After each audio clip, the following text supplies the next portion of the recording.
So I'm one of the lucky people who had a great chance to be exposed to different backgrounds and teams and industries.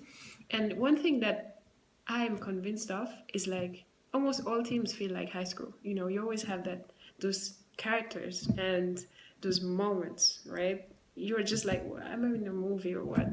And today, I wanted to talk in particular about this one character that Michael Kerr, one of the greatest experts on team and culture at work, he calls them the seagulls. You know, the seagulls? Wait, wait, wait, wait, wait, wait, wait, wait. Those birds, wah, wah, wah, wah, wah. I'm sorry, seagulls, not doing a good impression of you. But, you know, he calls them the seagull character. You know, that one person who just complains and complains and complains.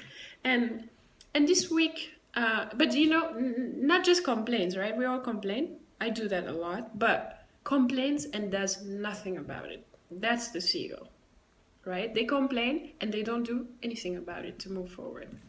And and this week I had the privilege of being in one of those situations where I'm working quietly in an office with another colleague, and here comes this colleague of mine that I respect. She's a great person, you know, very good sense of humor, but one of her traits is the seagull character.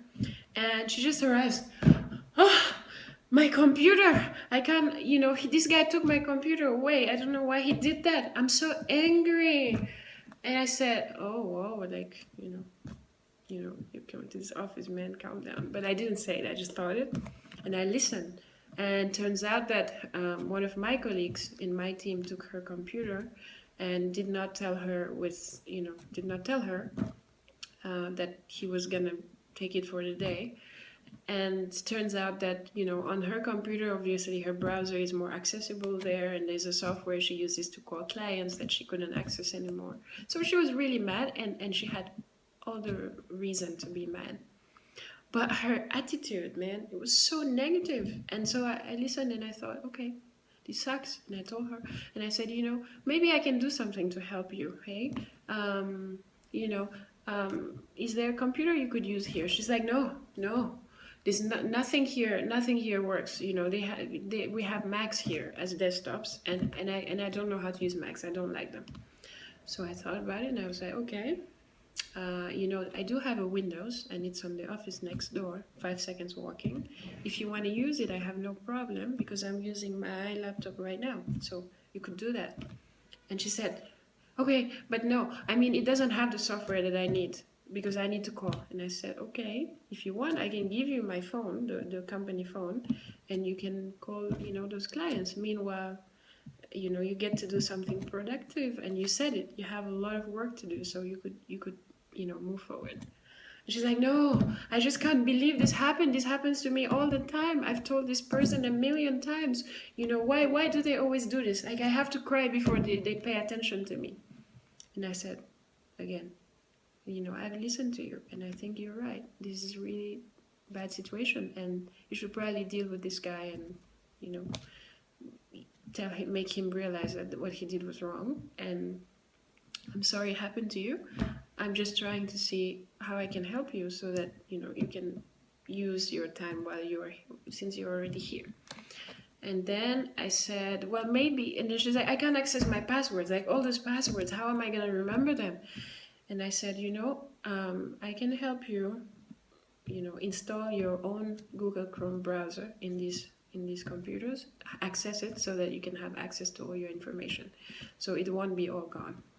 And she's like, fine, how do I do that? And then I show her. And she's like, okay, this is cool. Thank you very much. So in that moment, I recognized that she was, you know, being more positive. But then she just snaps back into it. She's like, no, but, you know, I need to call. Now I need to install this, you know, stupid software. Like, and there are like all these clients waiting for me to call them. And I said, calm down. You know, there is probably a solution. Do you have that software maybe in your own computer? Because she mentioned that before she came, she was working on her own computer. And I said, maybe you can, you know, go home and work at home, and you'll be productive and finish that work. And I know she doesn't live far. So she's like, no, I can't. There's no way, because we only have one day to work at home, and I've already had my day. So today I can't possibly work at home. Like, they're gonna blame me for it. And I said, well, if I were you, I would go back home and work. I mean, until somebody tells me something, and then I would be like, well, I came back to be productive. I don't have my laptop at work. Or you could go home. It takes you, 15 minutes. Get your laptop and come back. I mean, if you really, that's the only place where you have everything you need. And she was like, hell no, there's no way I'm doing that. And at that point, I lost it. I was like, clearly, you are letting your ego be in the way of your work. And as you said, we have clients who are waiting for you, who need you. And right now, you're not focusing on a solution. I know you're mad and you have all the right to be, but for now, focus on being productive, and then afterwards, you address the situation. And, she was clearly at that moment letting her ego blow out of proportions, and I couldn't handle it. I took my laptop, I changed office. I was like, this is way too negative for me to work in. And I was really shocked that I had a colleague who was so negative, And so I just want to say, I wanted to share this situation and ask you, what would you do, right? And how would you approach it differently? Do you have a seagull in your workplace?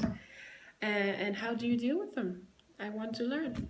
And I want to listen to your experience. And I also want to say, if you are a seagull out there, please catch yourself, right? I mean, it happens to me too. I love complaining. Not love, I don't. I actually love solving problems, but I have no issue expressing my frustration. I think it's an important aspect of life to know how to express your frustration and doing it instead of keeping it and it bubbles and it hurts you. But I think we should catch ourselves when our ego starts to blind us, and our anger also, and keeps us away from focusing on the solution and getting the job done, right? So if you are a seagull, it's okay. Nobody's perfect. I'm a seagull sometimes, but catch yourself. Train yourself to catch those moments when you are like that, and to apologize because you're creating a negative environment, to apologize to your colleagues, or at least to ask help to the people who could best help you move forward. It happens to me, and I try to catch myself and think about, okay, who in this office right now can help me so that I can do something, and then later we can discuss about that problem.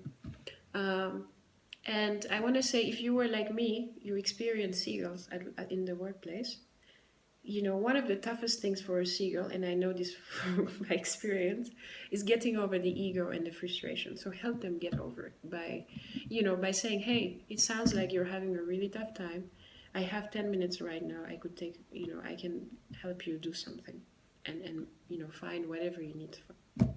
So that's all. I cannot wait to hear your comments and your experience. Please, let's share and let's learn from each other. Ciao, ciao.